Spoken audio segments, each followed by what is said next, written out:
ശ്രദ്ധിക്കട്ടെ. Hallelujah.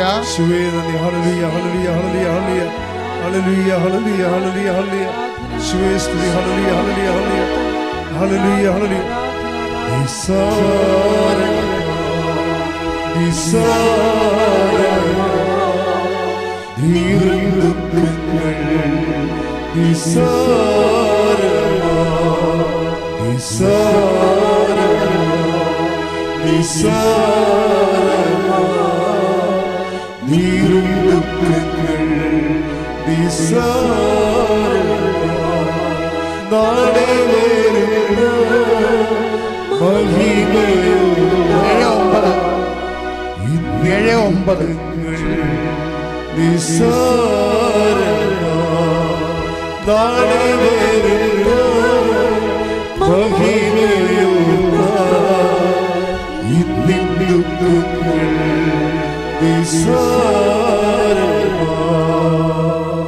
Mathai 7:9.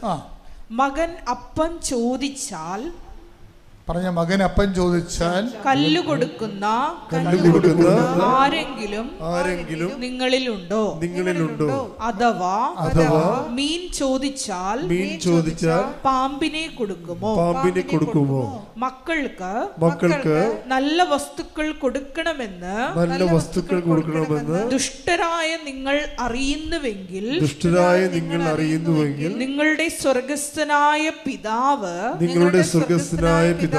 തന്നോട് ചോദിക്കുന്നവർക്ക് എത്രയോ കൂടുതൽ നന്മകൾ നൽകും. അപ്പൊ ഇതിൻ്റെ വരുന്നൊരു വിഷയം എന്താ? നിങ്ങൾ ഉടമ്പടി എന്താണ് വെച്ചിരിക്കുന്നത് അത് അതുപോലെ തരുമെന്നല്ലേ? സിമ്പിളല്ലേ? മകൻ അപ്പം ചോദിച്ചാൽ പകരം കല്ല് കൊടുക്കുമോ? ഇപ്പം നിങ്ങൾ ജപ്തി നടപടി മാറാമെന്ന് എഴുതി വെച്ചിരിക്കണം അതിൻ്റെ അകത്ത്. ദൈവം അത് തന്നെ ചെയ്യും, ഒരു സംശയമില്ല കാര്യത്തിൽ. കാര്യം അത് വാഗ്ദാനത്തിലുള്ളതാണ്. ഇനി ഈ വാഗ്ദാനം നിങ്ങൾക്ക് തന്നെ കണ്ടകോടാരി ആവുമെങ്കിൽ മാത്രമേ ദൈവം അത് മാറ്റത്തുള്ളൂ. ഇപ്പം നിങ്ങൾ വസ്തു വിൽക്കണം എന്നാണ് എഴുതി വെച്ചിരിക്കണത് എൻ്റെ അകത്ത്, അല്ലെങ്കിൽ മകൻ്റെ കല്യാണമായിരിക്കും എഴുതി വെച്ചിരിക്കണത്. അത് അതുപോലെ തന്നെ നടക്കും, ഒരു സംശയമില്ല കാര്യത്തിൽ. ഇനി അത് നിങ്ങൾക്ക് കണ്ടകോടാരി ആകണമെന്നുണ്ടെങ്കിൽ ദൈവസംരക്ഷണത്തിൻ്റെ ഭാഗമായിട്ട് ദൈവം ഒന്ന് ടെസ്റ്റ് ചെയ്തിട്ട് അതിനേക്കാൾ നല്ലത് അതാണ് മക്കൾക്ക് നല്ല ദാനങ്ങളെന്നാണ് പറയണത്. എന്ന് വെച്ച് കഴിഞ്ഞാൽ അതിനേക്കാൾ അപ്പോൾ എപ്പോഴും നമ്മൾക്ക് ഉടമ്പടി ചെയ്തു വെച്ചിരിക്കുന്ന കാര്യങ്ങളെ നമുക്ക് 150% വിശ്വസിക്കാം. അതെപ്പോഴും ഓർത്തേക്കണം. ഉടമ്പടി നമ്മൾ എഴുതിയിട്ടിരിക്കുന്ന കാര്യങ്ങൾ നമ്മൾ ഇപ്പോൾ ഉദാഹരണത്തിന് ഈ സൗമ്യയെ ദൈവം ഇപ്പം ഇങ്ങനെ സൗമ്യയുടെ ആ സിറ്റുവേഷനൊക്കെ മനസ്സിലായില്ലേ? സൗമ്യയിലേക്ക് ദൈവം ഇനി ഇവളെ തിരിച്ചു കൊണ്ടുവരുന്ന രീതി കൊണ്ട് അത് ഭയങ്കര രസമാണ്. ആദ്യം തന്നെ കൊണ്ടുവന്ന് ഒരു കൃപാസനം പത്രം കൊടുക്കുമ്പോൾ സൗമ്യ പറയും, ഇത് ഞാനുമായിട്ടത്ര എനിക്കതൊന്നും താല്പര്യമുള്ള ആളല്ല. എന്താ വെച്ചാൽ ഞാനിങ്ങനെ ഇതിങ്ങനെ കൊടുക്കുകയും അപ്പോൾ ഈ സാക്ഷ്യം അതിലൊക്കെ എനിക്ക് വിശ്വാസമൊന്നുമില്ല ഇങ്ങനെയൊക്കെ പറയും. ആദ്യം ഇങ്ങനെ പറയും. പക്ഷെ ദൈവത്തോട് ഇങ്ങനെ മറുതലിച്ചാലും ദൈവം പക്ഷേ ഇവനെ ഫോളോ ചെയ്യും. അതാണ് രസം. എന്നിട്ട് അവൾ പറയും, എടി നിനക്ക് ഉറക്കമില്ലല്ലോ. അതാണ് ഞാൻ കൂട്ടുകാരത്തെയാണ് പറയണത്. എടി നിനക്ക് ഉറക്കമില്ലല്ലോ, എത്രയോ നാളാ നീ ഉറങ്ങിയിട്ട്. അപ്പോൾ ഇത് തമ്മിൽ ഇപ്പം നമ്മുടെ ഒത്തിരി യുക്തിവാദികളൊക്കെ ആൾക്കാർ നമ്മളെ ആക്ഷേപിച്ചില്ലേ, പത്രം തലയൊക്കെ വെച്ചതൊക്കെ. അല്ല, പത്രം അരച്ച് കലക്കിയെന്നൊക്കെ പറഞ്ഞാണ് കളി. അത് നടക്കാത്ത കാര്യമാണ്. നമ്മളിവിടെ ആക്ഷേപിക്കാൻ വേണ്ടി ആരോപിച്ചാൽ, പക്ഷെ ആക്ഷേപിക്കാൻ വേണ്ടി ആരോപിച്ചൊന്നും ജനമൊന്നും ഏറ്റെടുത്തിട്ടില്ല. ജനം ഏറ്റെടുത്തെങ്കിൽ റാലിക്ക് 5 ലക്ഷവും മാതാവിൻ്റെ പ്രത്യക്ഷപ്പെട്ട ദിവസം 2 ലക്ഷം വരുക. അതാണ് വിഷയം. ഇപ്പം ജനങ്ങളെ നയിക്കണത് എന്താ? ആശയങ്ങളെക്കാൾ ഉപരി അനുഭവങ്ങളാണ് നയിക്കണത്. കൃപാസനം മാതാവ് അവർക്കെന്താണെന്നുള്ളതാണ്. അവർക്കെന്താണ് ഇപ്പം നോക്കിയേ, സൗമ്യയുടെ കാര്യം തന്നെ നോക്കിയേ. സൗമ്യ എങ്കിലും മനസ്സോടെ പത്രം വാങ്ങിക്കും. പത്രം വാങ്ങിച്ചിട്ട് രാത്രിയാകുമ്പോൾ ഇവക്ക് ഉറക്കമില്ല. കൊച്ചിൻ്റെ കാര്യം ഓർത്തിട്ട് ആദ്യം കൊണ്ട് ഇരിക്കുമ്പോൾ പെട്ടെന്ന് ഇവക്ക് വേറൊരു മാർഗമില്ല. ഇവൾ പത്രം പിടിച്ചിട്ട് പറയും, അമ്മേ ഞാൻ ഉറങ്ങണമെങ്കിൽ ഇന്ന് എന്നെ ഉറക്കണമെന്ന് പറയും. ഞാൻ ഉറങ്ങിയിട്ട് 6 മാസമായി. ഒരു 2-3 മിനിറ്റ് കഴിഞ്ഞപ്പോൾ ഇവൾ ഉറങ്ങി. അതാ ഇവിടെ പറഞ്ഞത്, അതാണ് എൻ്റെ ആദ്യ ദൈവാനുഭവം എന്ന്. 2 മിനിറ്റ് കഴിഞ്ഞപ്പോൾ ഉറങ്ങി. എത്രയോ മാസങ്ങളായിട്ട് വേദന കൊണ്ട് തിളച്ച് മറിയുന്ന ഹൃദയമാണ്. അപ്പം നിങ്ങൾ ഈ പത്രം കൊടുക്കുമ്പോൾ ഓർക്കുക, നിങ്ങൾ കൊടുക്കുന്നത് കർത്താവിൻ്റെ മാതാവിൻ്റെ കയ്യിൽ ആ വേദനപ്പെട്ടവരെ നിങ്ങൾ പിടിപ്പിക്കുകയും പ്രേക്ഷിത പ്രവർത്തനം പോലെ, അതായത് സുവിശേഷ വേല പോലെ ലോകത്തൊരുന്നുമില്ല ശരിക്കും പറഞ്ഞു. സുനിത മക്കളെ ഹല്ലേലൂയ.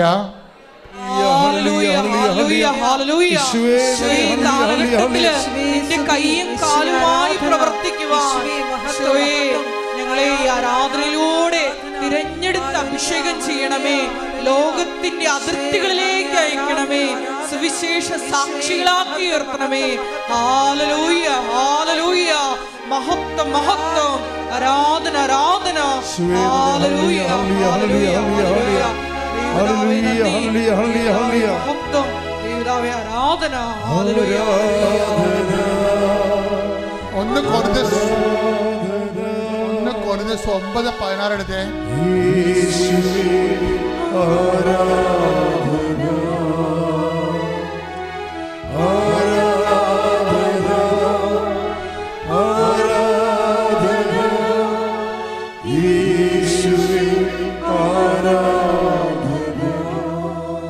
Korinthos 9:16. ഞാൻ സുവിശേഷം പ്രസംഗിക്കുന്നെങ്കിൽ, ഞാൻ സുവിശേഷം പ്രസംഗിക്കുന്നെങ്കിൽ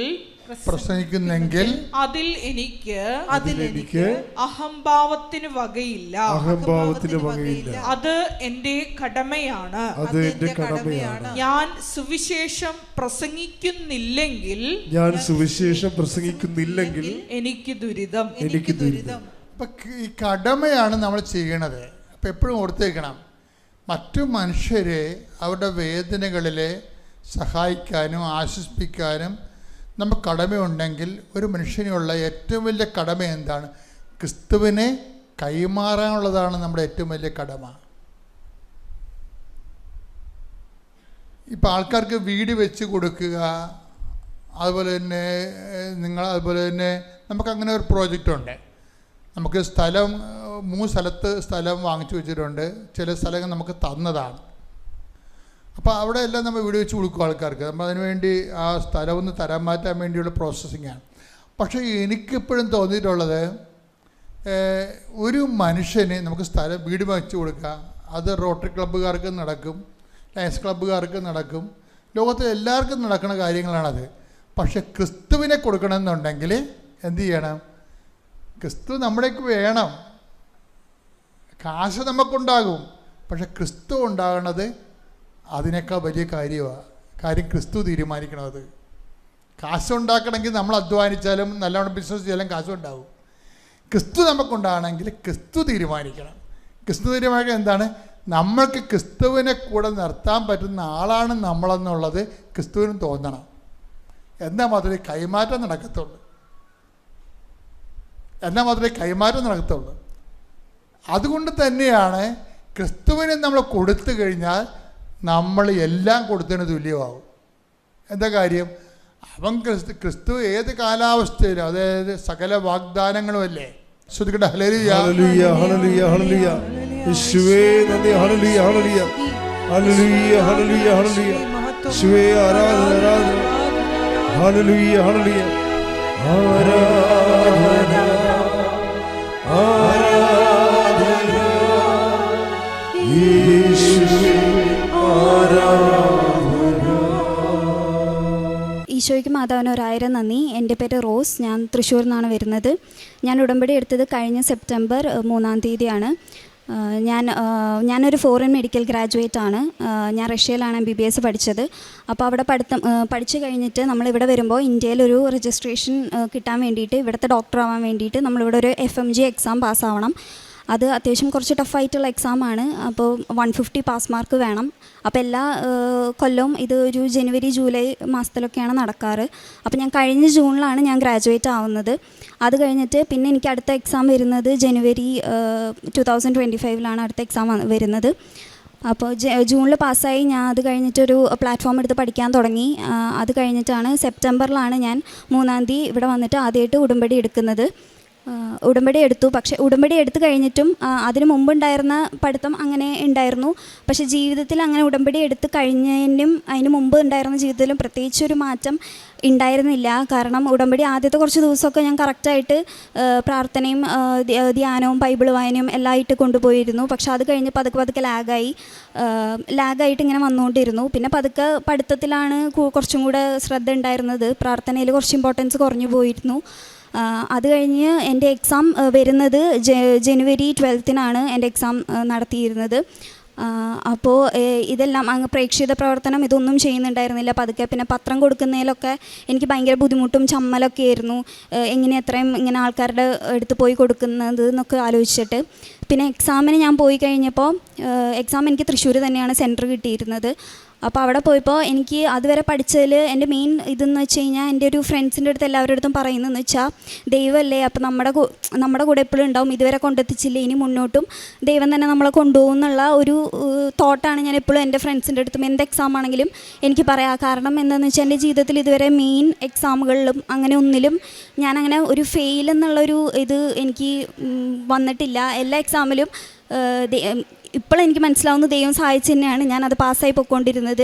ഇതുവരെ അങ്ങനെ എനിക്കൊരു ഫെയിലിയർ എന്ന് പറഞ്ഞിട്ടുള്ള ഒരു ഇത് വന്നിട്ടുണ്ടായിരുന്നില്ല. അപ്പം എക്സാമിൻ്റെ സമയത്തും ആ ഒരു കോൺഫിഡൻസ് മനസ്സിലുണ്ടായിരുന്നു. പിന്നെ ഉടമ്പടി തൈലവും ഉപ്പും എല്ലാം സീറ്റമ്മയും അവിടെ എക്സാം എഴുതുന്ന സമയത്ത് പോയിട്ട് സീറ്റമ്മയും മൗസ് കമ്പ്യൂട്ടർ MCQ എക്സാമാണ്. അപ്പോൾ അവിടെയൊക്കെ ഞാനൊന്ന് വിതറി പ്രാർത്ഥിച്ചിട്ടാണ് ഇരുന്നത്. അത് കഴിഞ്ഞിട്ട് എക്സാം സ്റ്റാർട്ട് ചെയ്തു. ഫസ്റ്റ് സെക്ഷൻ കഴിഞ്ഞപ്പോൾ കുറേ ക്വസ്റ്റ്യൻസ് കറക്റ്റ് എനിക്ക് കിട്ടിയിട്ടുണ്ടായിരുന്നു. കുറേ ക്വസ്റ്റ്യൻസ് ടഫായിരുന്നു. 19 സബ്ജക്റ്റുകൾ ഒരുമിച്ച് എഴുതുന്ന ഒറ്റ ദിവസം എഴുതുന്ന ഒരു എക്സാമാണ്. അപ്പോൾ അങ്ങനെ അത് കഴിഞ്ഞു. അത് കഴിഞ്ഞ് കുറച്ചൊക്കെ ടഫായിരുന്നു. അപ്പോൾ ഫസ്റ്റ് സെക്ഷൻ കുറച്ച് ടഫായതുകൊണ്ട് തന്നെ കുറച്ച് ഹോപ്പ് കുറഞ്ഞായിരുന്നു. അത് കഴിഞ്ഞ് സെക്കൻഡ് സെക്ഷൻ ഉച്ച തിരിഞ്ഞിട്ടുള്ള എക്സാമിനകത്ത് ബാക്കിയുള്ള സെക്ഷൻ 300-ലാണ് എക്സാം. അപ്പോൾ ബാക്കി 150 ക്വസ്റ്റ്യൻസ് അടുത്ത സെക്ഷനിൽ ചെയ്യുമ്പോൾ കുറച്ചുകൂടെ കമ്പാരിറ്റീവ്ലി എനിക്ക് ഈസി ആയിരുന്നു MCQ ക്വസ്റ്റ്യൻസ് ഒക്കെ വന്നപ്പോൾ. അപ്പോൾ എനിക്ക് കുറച്ചും കൂടെ ഒരു ഹോപ്പ് വന്നു, കുറച്ചും കൂടെ കോൺഫിഡൻസ് ഉണ്ടായി. എക്സാം കഴിഞ്ഞു. വീട്ടിൽ വന്ന് എല്ലാം കഴിഞ്ഞപ്പോഴേക്കും ഞാൻ ജയിക്കും, ഇതുവരെ അങ്ങനെ തോറ്റിട്ടൊന്നുമില്ലല്ലോ, അപ്പോൾ പിന്നെ എന്തായാലും മിക്കവാറും ജയിക്കും എന്നുള്ളൊരു വിശ്വാസത്തിൽ തന്നെ ഞാൻ മുന്നോട്ട് പോയിക്കൊണ്ടിരുന്നു. അത് കഴിഞ്ഞിട്ട് ഞാൻ ഹോൾ ടിക്കറ്റ് ഇവിടെ കൃപാസനത്തിൽ കൊണ്ടുവന്ന് അച്ഛനെ കൊണ്ട് തലയത്തൊട്ടൊക്കെ പ്രാർത്ഥിപ്പിച്ചു. എക്സാം കഴിഞ്ഞിട്ട് ഹോൾ ടിക്കറ്റ് കൊണ്ട് അച്ഛനെ കൊണ്ട് പ്രാർത്ഥിപ്പിച്ചു. അപ്പോൾ എല്ലാം കഴിഞ്ഞപ്പോൾ എന്തായാലും ഇവിടെ ഉടമ്പടി എടുത്തിട്ടുണ്ടല്ലോ എന്ന്. പക്ഷേ എൻ്റെ മനസ്സിൽ ഉടമ്പടിയിലേക്ക് അത്ര ഇമ്പോർട്ടൻസ് ഞാൻ കൊടുത്തിട്ടുണ്ടായിരുന്നില്ല. പക്ഷേ ഉടമ്പടി എടുത്തല്ലോ എന്നൊക്കെയുള്ള ഒരു ഇതിൽ ഞാൻ മുന്നോട്ട് ഇങ്ങനെ പൊയ്ക്കൊണ്ടിരുന്നു. പിന്നെ കഴിഞ്ഞ എക്സാമിനെ വെച്ച് നോക്കുമ്പോൾ ഒന്നും ഇത്ര പെട്ടെന്ന് റിസൾട്ട് വന്നിട്ടുണ്ടാവില്ല.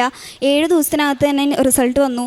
റിസൾട്ട് വന്നത് ഞാനൊരു പള്ളിയുടെ ഫ്രണ്ടിൽ ഇങ്ങനെ നിൽക്കുമ്പോഴാണ് റിസൾട്ട് വന്നു എന്നുള്ള കാര്യം അറിയണത്. അപ്പോൾ നോക്കുമ്പോൾ പള്ളി അടച്ചിരുന്നു. അപ്പോൾ ഫ്രണ്ടിലെ ഗ്രോട്ടോയിൽ മാതാവിൻ്റെ മുന്നിൽ വെച്ചിട്ടാണ് ഞങ്ങൾ റിസൾട്ട് ഓപ്പൺ ചെയ്ത് നോക്കുന്നത്. അപ്പോൾ നോക്കുമ്പോൾ ഭയങ്കര കോൺഫിഡൻസിൽ പോയിട്ടുണ്ടായിരുന്നതാണ്. അപ്പോൾ 150 കിട്ടണം പാസ്സാവാൻ 300-ൽ. അപ്പോൾ 146 ആണ് എനിക്ക് മാർക്ക് കിട്ടിയത്. അപ്പോൾ 4 മാർക്കിന് ഞാൻ ഫെയിലായി എൻ്റെ ഫസ്റ്റ് അറ്റംപ്റ്റ് FMG എക്സാം. അത് കഴിഞ്ഞപ്പം എനിക്കൊരു ഒരു അവസ്ഥയായിരുന്നു. പക്ഷെ അത് കഴിഞ്ഞിട്ട് ഈ ഫെയിലിയറിൻ്റെ റിയാലിറ്റി ആദ്യം ഞാൻ ഈ ഗ്രോട്ടോയിൽ മാധവന് മുന്നിൽ വെച്ച് പറഞ്ഞത് എന്തുകൊണ്ട് എന്നെ തോൽപ്പിച്ചത്, ഇത്ര നാൾ ജയിപ്പിച്ച് വന്നില്ലേ, അങ്ങനെ ഒരു തോട്ടായിരുന്നു എനിക്കുണ്ടായിരുന്നത്. പിന്നെ അത് കഴിഞ്ഞിട്ട് ദിവസം പോകുന്തോറും കൂടെ ഉണ്ടായിരുന്ന കുറേ പിള്ളേരും ആ സമയത്ത് പാസ് പെർസെൻറ്റേജും കൂടുതലായിരുന്നു. അപ്പോൾ കൂടെ ഉണ്ടായിരുന്ന പിള്ളേരൊക്കെ പാസ്സായി, കൂടെ പഠിച്ചിരുന്ന പിള്ളേരും കുറേ പേര് പാസ്സായി. അപ്പോൾ അവരുടെ ഫോട്ടോസും സ്റ്റേറ്റസും എല്ലാം കണ്ടു വരുമ്പോഴാണ് ഞാൻ എത്ര വലിയൊരു എക്സാമാണ് ഇവിടെ ഫെയിലായിട്ടുള്ളത്, ഇനി അടുത്ത് എഴുതണമെങ്കിൽ എനിക്ക് 6 മാസം വെയിറ്റ് ചെയ്യണം. അങ്ങനെ അപ്പം പോകുന്തോറും എല്ലാം ഭയങ്കര ലാഗായിക്കൊണ്ടിരിക്കുക. അപ്പോൾ അത്രയും വലിയ എക്സാമിൻ്റെ ആ ഫെയിലിയറിൻ്റെ റിയാലിറ്റി എനിക്ക് മനസ്സിലാക്കി തുടങ്ങിയത് പിന്നെ കുറച്ചുള്ള ദിവസങ്ങളിലാണ്. പിന്നെ ഞാൻ അടുത്ത എക്സാമിന് വേണ്ടിയിട്ട് പ്രിപ്പയർ ചെയ്യാൻ വേണ്ടി തുടങ്ങി. അപ്പോൾ ഈ അടുത്ത എക്സാം വരുന്നത് ജൂലൈ ഒരു 26th ആയിട്ടായിരുന്നു. അത് കുറച്ച് കഴിഞ്ഞിട്ട് ഡേറ്റ് മനസ്സിലാവുക, പക്ഷേ ജൂലൈയിലാണ് എക്സാം. അപ്പോൾ അത് കഴിഞ്ഞിട്ട് ഞാൻ സെൽഫായിട്ട് പുതിയ പ്ലാറ്റ്ഫോം ഒന്നും എടുക്കാണ്ട് സെൽഫായിട്ട് പഠിക്കാൻ തുടങ്ങി. പക്ഷേ അതിൻ്റെ കൂട്ടത്തിൽ കഴിഞ്ഞ വട്ടത്തിനെ വെച്ച് അപേക്ഷിച്ച് നോക്കുമ്പോൾ ഉടമ്പടിയിൽ എനിക്ക് കുറച്ചും കൂടി ഇമ്പോർട്ടൻസ് ഞാൻ കൊടുത്തു. കറക്റ്റ് ടൈമിന് രാവിലെ യൂട്യൂബിൽ അച്ഛൻ്റെ പ്രാർത്ഥനയും വൈകിട്ടും പ്രാർത്ഥനയിൽ പങ്കെടുത്തു. പിന്നെ ബൈബിൾ വായിച്ചു. എന്നും കുടുംബ പ്രാർത്ഥന ഉണ്ടായിരുന്നു. എല്ലാ ദിവസവും കുർബാനയിൽ പങ്കെടുത്ത്, കുർബാന, ആരാധന, നൊവേന എല്ലാത്തിലും പങ്കെടുത്തു. പിന്നെ പ്രേക്ഷിത പ്രവർത്തനങ്ങൾ ചെയ്തു. ഈ തവണ പത്രം കൊടുക്കാൻ എനിക്ക് ഭയങ്കര കോൺഫിഡൻസ് ഉള്ള പോലെയായിരുന്നു. എനിക്ക് ചമ്മലൊക്കെ മാറിപ്പോയി. അങ്ങനെ എല്ലാം കറക്റ്റായിട്ട് ഉടമ്പടിയിൽ നിന്നുകൊണ്ട് കൂടുതൽ എക്സാം പഠിത്തത്തിൻ്റെ കൂടെ തന്നെ എനിക്ക് പ്രാർത്ഥനയിൽ കുറച്ചുകൂടെ കഴിഞ്ഞ വട്ടത്തിനെക്കാട്ടും ഇമ്പോർട്ടൻസ് കൊടുക്കാൻ വേണ്ടിയിട്ട് നിന്നു. അത് കഴിഞ്ഞിട്ടാണ് എനിക്ക് പിന്നെ ഇവിടെ നമ്മുടെ എക്സാം വരുന്നത് ജൂലൈയിലാണ്. അപ്പോൾ എക്സാം എനിക്ക് എറണാകുളത്താണ് പിന്നെ സെൻറ്റർ കിട്ടിയത്. അപ്പോൾ എക്സാമിന് പോകുന്ന സമയത്ത് ഇങ്ങനെ അവിടെ നിന്നപ്പോഴും പ്രാർത്ഥനയിലും ഒക്കെ കറക്റ്റായിട്ട് ചെയ്തു. എന്നിട്ട് എക്സാമിന് പോയി കഴിഞ്ഞപ്പോൾ അവിടുത്തെ ആദ്യത്തെ സെക്ഷനിൽ കയറി കഴിഞ്ഞപ്പോഴാണ് ആദ്യത്തെ സെക്ഷൻ ഞാൻ ഇപ്പം മാതാവും കൂടെ ഉണ്ട്, പഠിച്ചിട്ടുമുണ്ട് കഴിഞ്ഞ വട്ടത്തിനെക്കാട്ടും എന്നുള്ള രീതിയിൽ എക്സാമിന് കയറി കഴിഞ്ഞപ്പോൾ ഫസ്റ്റ് സെക്ഷൻ കഴിഞ്ഞ തവണ എഴുതിയ എക്സാമിനെക്കാട്ടും ഭയങ്കര ബുദ്ധിമുട്ടായിരുന്നു. എന്താ ക്വസ്റ്റ്യൻസ് തന്നെ എനിക്ക് മനസ്സിലാവുന്നില്ല. ഞാൻ പഠിച്ച ക്വസ്റ്റ്യൻസ് വരാത്ത പോലെ തോന്നി, പഠിക്കാത്ത സബ്ജക്റ്റുകളിൽ നിന്നൊക്കെ കൂടുതൽ ക്വസ്റ്റ്യൻസ് വരുന്ന പോലെ തോന്നി. എനിക്കൊന്നും മനസ്സിലാവുന്നില്ല. എല്ലാ ഓപ്ഷനും എല്ലാം ഒരേപോലെ ഇരിക്കുക, 2 ഓപ്ഷനിലൊക്കെ ഡൗട്ട് വരിക, അങ്ങനെയൊക്കെ ആയിരുന്നു. ലാസ്റ്റ് അതിൻ്റെ കൂടെ സമയം കിട്ടുന്നുണ്ടായിരുന്നില്ല. മൊത്തത്തിൽ ആകെ ഒരു പെട്ട അവസ്ഥ പോലെയായിരുന്നു. ഫസ്റ്റ് സെക്ഷൻ കഴിഞ്ഞു, അത് കഴിഞ്ഞിട്ടും ഒരു ഇതുണ്ടായിരുന്നില്ല. പക്ഷേ എക്സാമിന് മുമ്പ് ഉള്ള എക്സാം തുടങ്ങുന്ന സമയത്തൊക്കെ എനിക്ക് പറ്റാവുന്ന രീതിയിൽ ഞാൻ വിശ്വാസപ്രമാണമൊക്കെ ചൊല്ലി. അത്രയും എത്ര എണ്ണം ചൊല്ലിയെന്നൊന്നും അറിയില്ല, അത്രയും ഞാൻ വിശ്വാസപ്രമാണം ചൊല്ലി. അത് കഴിഞ്ഞിട്ട് സെക്കൻഡ് സെക്ഷനിൽ നിന്നപ്പോൾ ഞാൻ വിചാരിച്ചു കഴിഞ്ഞ എക്സാമിൻ്റെ പോലെ തന്നെ സെക്കൻഡ് സെക്ഷൻ കുറച്ചുകൂടി എളുപ്പമായിരിക്കും, അപ്പോൾ നമുക്ക് അതിനകത്ത് എങ്ങനെയെങ്കിലും നോക്കാം എന്നുള്ള രീതിയിൽ ഞാൻ സെക്കൻഡ് സെക്ഷൻ അറ്റംപ്റ്റ് ചെയ്യാൻ സ്റ്റാർട്ട് ചെയ്തു. പക്ഷേ സെക്കൻഡ് സെക്ഷൻ എനിക്ക് ഫസ്റ്റത്തേനെക്കാട്ടും ഭയങ്കര ബുദ്ധിമുട്ടായിട്ടാണ് തോന്നിയത്. ഒന്നും കിട്ടുന്നില്ല. ലാസ്റ്റ് എക്സാം ഞാൻ വെറുതെ ഇങ്ങനെ ക്വസ്റ്റ്യൻസ് കുത്തിപ്പോവുമായിരുന്നു, കാരണം ടൈമും അതിനനുസരിച്ച് പൊയ്ക്കൊണ്ടിരിക്കുക. എനിക്ക് ആലോചിക്കാൻ സമയമില്ല, ഒന്നും ചെയ്യാൻ സമയമില്ല. അപ്പോൾ അങ്ങനെ ഞാൻ കുത്തിപ്പോയിക്കൊണ്ടിരിക്കുക. പക്ഷേ അത് കഴിഞ്ഞിട്ട് എക്സാം എല്ലാം കഴിഞ്ഞ് ലാസ്റ്റ് നമുക്ക് കുറച്ച് ടൈം എക്സാം കഴിഞ്ഞ് വെയിറ്റിംഗ് പീരീഡ് വന്നപ്പോൾ എൻ്റെ ഫ്രണ്ടിൽ ഞാൻ ഇരിക്കുന്നതിൻ്റെ ഏറ്റവും മുകളിലൊരു വലിയ വിൻഡോ ഉണ്ട്. അപ്പോൾ അവിടെ നിന്ന് കറക്റ്റ് നമുക്ക് ആകാശം ഇങ്ങനെ ക്ലിയർ ആയിട്ട് ഇങ്ങനെ കാണുന്ന ഒരു രീതിയിലാണ് എൻ്റെ സീറ്റ് വന്നിട്ടുണ്ടായിരുന്നത്. അപ്പോൾ ഞാൻ വിചാരിച്ചു മാതാവ് ചിലപ്പോൾ മുകളിൽ നിന്ന് ഇങ്ങനെ നോക്കുന്നുണ്ടായിരിക്കും എന്നുള്ള രീതിയിൽ ഞാൻ ലാസ്റ്റ് അവിടെ ആകാശം നോക്കിയിട്ടൊക്കെയാണ് ഞാൻ ഫുൾ വിശ്വാസപ്രമാണം ഇങ്ങനെ ചൊല്ലിക്കൊണ്ട് തന്നെ ഇരിക്കുകയായിരുന്നു. ലാസ്റ്റ് എക്സാം കഴിഞ്ഞ് പുറത്തിറങ്ങി, എല്ലാവർക്കും ടഫായിരുന്നു. അതിൻ്റെ കൂട്ടത്തിൽ ഞാനും തിരിച്ച് തൃശ്ശൂർക്ക് വീട്ടിലേക്ക് വരുന്ന സമയത്ത് ഞാൻ ഫോൺ നോക്കുമ്പോൾ ഈ ക്വസ്റ്റ്യൻസ് ഡിസ്കസ് ചെയ്യുന്ന കുറേ പിള്ളേരുടെ ഗ്രൂപ്പിലൊക്കെ ഉണ്ട്. അപ്പോൾ അവരൊക്കെ ഡിസ്കസ് ചെയ്യുമ്പോൾ ആദ്യത്തെ കുറച്ച് ക്വസ്റ്റ്യൻസ് ഒക്കെ കറക്റ്റ് വന്നു. പിന്നെ അവർ പറയുന്ന ക്വസ്റ്റ്യൻസും ഞാൻ കുത്തിയ ക്വസ്റ്റ്യൻസൊക്കെ ഡിഫറെൻ്റ് ആണ്. അപ്പോൾ ഞാൻ ലാസ്റ്റ് ആലോചിച്ച് വന്നപ്പോൾ ചിലപ്പോൾ 100 ക്വസ്റ്റ്യൻ പോലും 150 പാസ് മാർക്ക് വേണ്ട സമയത്ത് 100 ക്വസ്റ്റ്യൻ പോലും ഞാൻ കറക്റ്റ് ആക്കിയിട്ടില്ല എന്ന് എനിക്ക് ഏകദേശം ഉറപ്പാക്കി. പിന്നെ എനിക്കത് ഗ്രൂപ്പൊക്കെ ഓപ്പൺ ചെയ്യാൻ ബുദ്ധിമുട്ടാണ്. പിന്നെ യൂട്യൂബിൽ ടീച്ചേഴ്സ് റീകോൾ ക്വസ്റ്റ്യൻസ് ഒക്കെ ഇടുമ്പോൾ അതൊക്കെ ഡിസ്കഷൻ കണ്ടിരിക്കാൻ എനിക്ക് പേടിയാണ്. അതുകൊണ്ട് അതൊന്നും ഞാൻ തുറന്നു നോക്കിയില്ല. അത് കഴിഞ്ഞിട്ട് ഞാൻ വന്നു, ഇവിടെ ഉടമ്പടി പുതുക്കാൻ വേണ്ടിയിട്ട് വന്നിട്ടുണ്ടായിരുന്നു. അപ്പോൾ അവിടെ കൊടുത്തപ്പോൾ എനിക്ക് പുതുക്കിയിട്ട് നമ്മുടെ പ്രദക്ഷിണത്തിൽ എനിക്ക് മാതാവിനെയാണ് കിട്ടിയത്. അപ്പോൾ അത് കിട്ടിയപ്പോഴാണ് എനിക്ക് കുറച്ചൊരു ഹോപ്പ് ഉണ്ടായിരുന്നത്. അത് കഴിഞ്ഞിട്ട് പിന്നെ ഞാൻ എപ്പോഴാണ് റിസൾട്ട് വരെ കഴിഞ്ഞ വട്ടത്തെ പോലെ 7 ദിവസത്തിനുള്ളിൽ റിസൾട്ട് വരുമോ എന്നൊക്കെ വിചാരിച്ച് ഞാൻ പേടിച്ചിരിക്കുകയായിരുന്നു. പിന്നെ പക്ഷേ ആ ടൈമിൽ റിസൾട്ട് വരുന്ന അത്രയും ടൈമിൽ മുമ്പത്തേനെക്കാട്ടും കൂടുതൽ പ്രാർത്ഥനയിൽ ഞാൻ കുറച്ചും കൂടെ നന്നായിട്ട് ഇമ്പോർട്ടൻസ് കൊടുത്ത് എന്നും 1, 2 തവണ എല്ലാം ചൊല്ലി, എല്ലാ ധ്യാനത്തിനകത്തും എല്ലാത്തിനകത്തും പ്രാർത്ഥന ഭയങ്കര കറക്റ്റായിട്ട് ചൊല്ലി, എല്ലാം കറക്റ്റ് ഉടമ്പടിയിൽ നിൽക്കുന്ന പോലെ തന്നെ നിന്നു. അത് കഴിഞ്ഞിട്ട് 17 ദിവസം കഴിഞ്ഞ് ഓഗസ്റ്റ് 13-നാണ് എനിക്ക് റിസൾട്ട് വരുന്നത്. അപ്പോൾ വീട്ടിൽ വെച്ചിട്ട് ഇരിക്കുമ്പോഴാണ് റിസൾട്ട് വരുന്നത്. അപ്പോൾ നോക്കാൻ ഭയങ്കര പേടിയായതുകൊണ്ട് ഞങ്ങൾ പള്ളിയിൽ പോയിട്ടാണ് നോക്കിയത്, മാതാവിൻ്റെ മുന്നിൽ വെച്ചിട്ടാണ് നോക്കിയത്. അപ്പം നോക്കി കഴിഞ്ഞപ്പോൾ ഞാൻ വിചാരിച്ചു ലാസ്റ്റ് എൻ്റെയും പാരൻസിൻ്റെയൊക്കെ പ്രാർത്ഥന വെച്ചാൽ 150 എങ്ങനെയെങ്കിലും കിട്ടണം എന്നായിരുന്നു. കാരണം എനിക്കും ഏകദേശം ഉറപ്പായി എനിക്ക് പാസ്സാവില്ല എന്നുള്ള ഒരു ഉറപ്പിലാണ് ഞാൻ പോയത്. പക്ഷെ മാധവൻ്റെ മുന്നിൽ വെച്ച് റിസൾട്ട് തുറന്നു നോക്കിയപ്പോൾ എനിക്ക് 155 മാർക്ക് തന്നു. 5 മാർക്ക് എനിക്ക് ഇതിനെക്കാട്ടും എക്സ്ട്രാ തന്നിട്ട് മാധവനെ സഹായിച്ചു. അപ്പോഴാണ് എനിക്ക് കാര്യം മനസ്സിലായതെന്ന് വെച്ച് കഴിഞ്ഞാൽ നമ്മൾ മുമ്പത്തെ ഞാൻ പറയുന്ന പോലെ ദൈവമല്ലേ കൂടെ നിന്നോളും, മുന്നോട്ട് ഇനിയും കൊണ്ടുപോയിക്കോളും എന്നുള്ളൊരു തോട്ട് മാറ്റിയിട്ട് നമ്മൾ ദൈവത്തിൻ്റെ കൃപ കിട്ടാനും ദൈവത്തിൻ്റെ കൂടെ നമ്മൾ നിൽക്കണമെങ്കിൽ നമ്മൾ തന്നെ അതിനുള്ള എഫേർട്ട് നമ്മളെ സൈഡിൽ നിന്നും നന്നായിട്ട് ഇട്ടാൽ മാത്രമേ അങ്ങനെ ദൈവത്തിൻ്റെ കൂടെ നമുക്ക് നിൽക്കാൻ പറ്റുള്ളൂ. അങ്ങനെ ദൈവത്തിൻ്റെ കൃപ കിട്ടണമെങ്കിൽ അങ്ങനെ പറ്റുള്ളൂ എന്നുള്ള ഒരു വലിയ സ്റ്റേറ്റ്മെൻറ്റ് എനിക്ക് മനസ്സിലായി, മാതാവ് മനസ്സിലാക്കി തന്നു. അപ്പോൾ അതൊക്കെ കഴിഞ്ഞ് ആ റിസൾട്ട് വന്നപ്പോഴാണ് ഇത്രയും വലിയൊരു അച്ചീവ്മെൻറ്റാണ് ഞാൻ ചെയ്തത്. ഇനിയിപ്പോൾ ഇന്ത്യയിൽ ഡോക്ടറായിട്ട് എനിക്കൊരു സർട്ടിഫിക്കേഷൻ കിട്ടുക എന്നുള്ളത് അത്രയും വലിയ അച്ചീവ്മെൻറ്റാണ് എനിക്കിപ്പോൾ ജീവിതത്തിൽ നടന്നതെന്നുള്ളൊരു റിയാലിറ്റി എനിക്ക് മനസ്സിലാക്കി. അത് കഴിഞ്ഞിട്ട് ഇനിയിപ്പം എൻ്റെ കൂടെ എൻ്റെ ഫ്യൂച്ചറിലും ഇനി ഞാൻ നോക്കാൻ പോകുന്ന പേഷ്യൻസിനും എൻ്റെ അടുത്ത് വരുന്ന ഞാൻ വർക്ക് ചെയ്യുന്ന സ്ഥാപനങ്ങളിലും അങ്ങനെ എൻ്റെ കൂടെ വർക്ക് ചെയ്യുന്ന എല്ലാവരും ഡോക്ടേഴ്സ് എല്ലാവർക്കും മാതാവിൻ്റെ ഈശോയുടെയും കൃപ കിട്ടാനൊക്കെ കൃപയും സഹായമൊക്കെ കിട്ടാൻ മാധ്യസ്ഥ അപേക്ഷയുണ്ട്. എൻ്റെ സാക്ഷി ഞാൻ പരിശുദ്ധ അമ്മയ്ക്ക് സമർപ്പിക്കുന്നു. ഇനിയിപ്പോൾ ഞാൻ ഡൽഹിയിലേക്ക് പോവുകയാണ്. October 13-ന് എനിക്ക് പാസ് സർട്ടിഫിക്കറ്റ് വാങ്ങാൻ വേണ്ടി ഞാൻ ഡൽഹിയിൽ ഈ മാസം 13-ന് പോവുകയാണ്. അപ്പോൾ എന്തിനും മാതാവിന് ഈശോയ്ക്കും പാസ്സാക്കി തന്നതിന് 1 കോടിക്കണക്കിന് നന്ദി പറയും. പ്രേക്ഷിത പ്രവർത്തനമായിട്ട് ഞാൻ എന്നും അച്ഛൻ്റെ ധ്യാനം, പിന്നെ സാക്ഷ്യങ്ങൾ കുറേ കേട്ടിരുന്നു. പിന്നെ ഇവിടുത്തെ കൃപാസനം പേപ്പർ ഞാൻ കുറേ പേർക്ക് വിതരണം ചെയ്തു. പിന്നെ കുറേ അനാഥാലയങ്ങളിലൊക്കെ ഫുഡൊക്കെ കൊടുത്തു. പിന്നെ എൻ്റെ അടുത്ത് സഹായം ചോദിച്ചു വരുന്ന ആൾക്കാർക്ക് എനിക്ക് ചെയ്യാൻ പറ്റുന്ന അത്രയും സഹായം ഞാൻ ചെയ്യാൻ ശ്രമിച്ചിട്ടുണ്ട്. ഉടമ്പടി വന്നപ്പം ഇപ്പോൾ എനിക്ക് കുറച്ചും കൂടെ ജീവിതത്തിൽ കുറച്ചും കൂടി കറക്റ്റ് ടൈമിനനുസരിച്ച് രാവിലെ അത്രയും നമ്മൾ കറക്റ്റ് പ്രാർത്ഥനയിൽ നിൽക്കണം. പിന്നെ സ്വഭാവത്തിലും കുറച്ചൊക്കെ മാറ്റങ്ങൾ വന്നിട്ടുണ്ട്. പിന്നെ കുറച്ചും കൂടി പ്രാർത്ഥന, ഞാൻ ഇതുവരെ ആ ഒരു ഇങ്ങനെ ദൈവം നമ്മളെ കൊണ്ടുപോകും അങ്ങനെയുള്ളൊരു സിമ്പിൾ ആ ഒരു സ്റ്റേറ്റ്മെൻറ്റിലാണ് ഞാൻ നിന്നുകൊണ്ടിരുന്നത്. പക്ഷേ കുറച്ചുകൂടി നമ്മൾ പ്രാർത്ഥനയിലേക്ക് എനിക്ക് കുറച്ചും കൂടി ഇമ്പോർട്ടൻസും അതിനകത്തേക്ക് എനിക്ക് വരാൻ പറ്റിയത് ഇവിടെ നിന്ന് കൃപാസനത്തിൽ നിന്ന് ഉടമ്പടി എടുത്തുകൊണ്ട് മാത്രമാണ്. ദൈവത്തിന് നന്ദി, അത്ഭുത മാതാവിന് വലിയ നന്ദി. ഇവള് പാസ്സായത് എല്ലാവർക്കും സന്തോഷമാണ്, ഭയങ്കര സന്തോഷം. പക്ഷേ ഇവളെ പാസ്സായ ആ ദിവസങ്ങളുടെ കാര്യം, ഞങ്ങളുടെ കുടുംബത്തിൻ്റെതായ കുറച്ച് കാര്യങ്ങളാണ് ഞാൻ ഉദ്ദേശിക്കുന്നത്. വേറൊന്നുമില്ല, ശരിക്കും നന്നായി പഠിച്ചിട്ടാണ് അവൾ പരീക്ഷയ്ക്ക് പോയത്. പിന്നെ ഈ പ്രാവശ്യത്തെ പരീക്ഷയ്ക്ക് തീർച്ചയായിട്ടും കൃപാസന മാതാവിൻ്റെ അടുത്തുള്ള ബന്ധം അവൾക്ക് അത്രമാത്രം സഹായം ഉണ്ടാവുന്നു.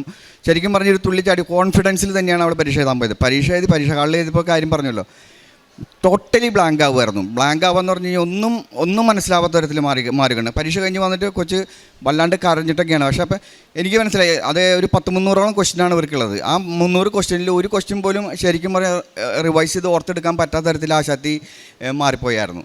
അപ്പോൾ അത്രയും ഒരു എന്താ പറയുക, നമ്മൾക്ക് നമ്മുടെ പക്ഷത്തു നിന്നുള്ള, നമുക്ക് എല്ലാവർക്കും ഉണ്ടല്ലോ നമ്മുടെ ഭാഗത്തു നിന്നുള്ള ഒരു കഴിവിൻ്റെ ഒരു ഇൻപുട്ട്, അത് 100% നമ്മുടെ പക്ഷത്തു നിന്നൊന്നുമില്ല. ഇനി എന്തെങ്കിലും ജയിക്കുകയാണെങ്കിൽ തീർച്ചയായിട്ടും മാതാവ് എന്നെ സഹായിക്കണം എന്നുള്ള ഉറച്ച ഒരു സിറ്റുവേഷനാണ് ഞങ്ങളുടെ വീട്ടിൽ വന്നത്. അപ്പോൾ അത് ആ പരീക്ഷ കഴിഞ്ഞിട്ടുള്ള ഒരു 17 ദിവസം കഴിഞ്ഞിട്ടാണ് റിസൾട്ട് വരുന്നത്. ഞങ്ങളുടെ കുടുംബത്ത് ഞങ്ങളുടെ ആ ദൈവത്തിനെ ഞങ്ങൾ മുറുക്കി പിടിക്കുക തന്നെയായിരുന്നു, ഒരു സെക്കൻഡ് പോലും വിടാതെ. അത്രയും തീവ്രമായിട്ട് ഞാൻ നിങ്ങളോട് ഓർത്ത് പറയുകയാണ്, നിങ്ങൾക്ക് എല്ലാവർക്കും ആവശ്യങ്ങളുണ്ടായിരിക്കും, നിങ്ങൾ ഉറച്ച് പിടിച്ചോ, ഉറപ്പായിട്ടും നിങ്ങളെ വിട്ടുകളയില്ല. ദൈവം നിങ്ങളെ എത്ര നടക്കില്ല എന്ന് വിചാരിക്കുന്ന കാര്യം പോലും നിങ്ങൾക്ക് നടത്തി തരും. ഈ ഉടമ്പടി എന്ന് പറഞ്ഞ സാധനം എല്ലാവരും പ്രാർത്ഥിക്കുന്നവരാണ്. പക്ഷേ ഉടമ്പടിയിലനുസരിച്ച് പ്രാർത്ഥിക്കുന്നവൻ, ഞാൻ ഒരിക്കൽ കൂടി പറയട്ടെ, ഉടമ്പടി അനുസരിക്കുന്നവൻ തീർച്ചയായിട്ടും അതിൻ്റെ റിസൾട്ട് ഉണ്ടാക്കിയിരിക്കും. യാതൊരു സമയം അതാണ് നമ്മുടെ സാധാരണ പ്രാർത്ഥനയും ഉടമ്പടി എടുത്തുള്ള പ്രാർത്ഥനയും തമ്മിൽ വ്യത്യാസം. നമുക്ക് എപ്പോഴും നന്മ ചെയ്യാനുള്ള കാര്യങ്ങൾ ഓർമ്മ വരും, എന്തൊക്കെ ചെയ്യണം, നമുക്ക് എന്തൊക്കെ ചെയ്യണ്ടേ എന്നുള്ള കാര്യങ്ങൾ അപ്പോൾ ഓർമ്മിപ്പിച്ച് തരുന്ന ഒരു പരിപാടിയാണ് ഈ ഉടമ്പടി എന്ന് പറഞ്ഞ സാധനം. നിങ്ങൾ ഉറച്ചു നിൽക്കുക. പിന്നെ അതുപോലെ തന്നെ ഞാൻ ഈ ഉടമ്പടിയായിട്ട് ബന്ധപ്പെട്ടിട്ട് ഞാൻ കുറച്ച് നല്ല കാര്യങ്ങൾ ചെയ്യാമെന്ന് പറഞ്ഞു. എൻ്റെ കൂട്ടുകാരത്തി ഒരു പെൺകുട്ടിയോട് അവളോട് ഞാൻ പറഞ്ഞു ഞാനിത് മോള് പാസ്സായി കഴിഞ്ഞാൽ ഇന്നതൊക്കെ ചെയ്യാം എന്നൊക്കെ പറഞ്ഞിട്ട് കുറേ കാര്യങ്ങൾ പറഞ്ഞു. അപ്പോൾ അവൾ പറഞ്ഞൊരു കാര്യമാണ്, മോള് പാസ്സാവുന്നത് ഉറപ്പാണോ മാതാവിൻ്റെ സഹായം ഉണ്ടെങ്കിൽ എന്ന് ചോദിച്ചു. അപ്പോൾ പറഞ്ഞു ഉറപ്പായിട്ടും പാസ്സാവുമെന്ന് പറഞ്ഞു. അപ്പോൾ അങ്ങനെയാണെങ്കിൽ പിന്നെ നീ എന്തിനാ ഇത് കഴിഞ്ഞിട്ട് ചെയ്യാൻ നിൽക്കണേ, നിനക്ക് ഇപ്പം തന്നെ ചെയ്തു തുടങ്ങിക്കൂടെ, നീ ചെയ്യാൻ ഉദ്ദേശിക്കുന്ന കാര്യങ്ങളൊക്കെ നിനക്ക് ഇപ്പം തന്നെ ചെയ്തു തുടങ്ങി. അപ്പോൾ അത് എനിക്കൊരു പ്രത്യേക ഒരു അറിവായി. അപ്പോൾ സത്യം പറയില്ല, ആ നിമിഷം തൊട്ട് ഞാൻ ഇവൾ ജയിച്ചാൽ ചെയ്യേണ്ട കാര്യങ്ങളൊക്കെ ഞാൻ റെസ്റ്റോറൻറ്റും കാര്യങ്ങളൊക്കെ നടത്തുന്ന ഒരാളാണ്. അപ്പോൾ ഈ അനാഥശാലകളിലും വൃദ്ധസാധനങ്ങളിലൊക്കെ ഫുഡ് കൊടുക്കില്ല, അങ്ങനത്തെ കാര്യങ്ങളിലൊക്കെയാണ് ഞാൻ മെയിനായിട്ട് ചെയ്യാൻ ഉദ്ദേശിച്ചത്. ആ കാര്യങ്ങളും പിന്നെ പേപ്പറിൻ്റെ കാര്യങ്ങളൊക്കെ നോർമലി ഇവൾ ചെയ്തുകൊണ്ടിരിക്കുന്നുണ്ട്. അപ്പോൾ അതൊക്കെ ചെയ്യാൻ നോക്കി. അത് എനിക്ക് ഭയങ്കര, ശരിക്കും പറഞ്ഞാൽ ഇവളൊരു 5 മാർക്ക് ഡിഫറൻസിലാണ് പാസ്സായിട്ടുള്ളത്. അപ്പോൾ ഇങ്ങനെ ഈ ഒരു മുതൽക്കൂട്ടുകൾ നമ്മൾ ചെയ്തു കൊടുക്കുന്ന ഓരോ സാഹചര്യങ്ങൾ കൂടി അത് എത്രമാത്രം അതിലേക്ക് ദൈവം കരുതലാക്കി. അപ്പോൾ എല്ലാവരും നമ്മൾ എന്തൊക്കെ ചെയ്യാൻ ഉദ്ദേശിക്കുന്നത് ദൈവത്തിനോട് ചെയ്യാതിരിക്കുക, അത് ഒരു സമയത്തിന് വേണ്ടി കാത്തു നിൽക്കേണ്ട, നിങ്ങൾ ചെയ്തു തുടങ്ങിക്കോളൂ.